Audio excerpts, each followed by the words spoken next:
అండి కొన్నిసార్లు గొప్ప విషయాలన్నీ కూడా మనకు తెలియకుండానే మనకు అర్థం కాకుండానే జరిగిపోతాయండి.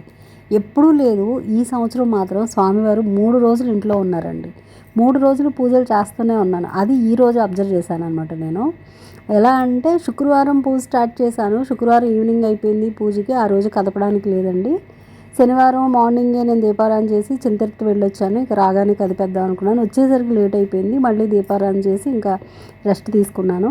ఇంకా సండే నాకు అనిపించింది అనమాట అండి, నేను ఏ సంవత్సరం అయితే స్టార్టింగ్లో ప్రమిదలతో నేను పూజ స్టార్ట్ చేశానో ఆ ప్రమిదలు నేను ఈ సంవత్సరం వెలిగించలేదు అని చెప్పేసి అనుకున్నానండి. ఎంత ఓపిక లేకపోయినా ఒక్క ప్రమిదైనా వెలిగిస్తాను. అది కాకుండా ఫొటోస్లో ఎక్కడ కూడా మా అమ్మాయికి తాంబూలం ఇచ్చినట్టు లేదనమాట అండి. నేను పిల్లలతోటే ప్రమిదలు వెలిగిస్తాను, వాళ్ళకి ఫస్ట్ తాంబూలం ఇస్తాను. అదైతే నేను మిస్ అయ్యాను అనమాట.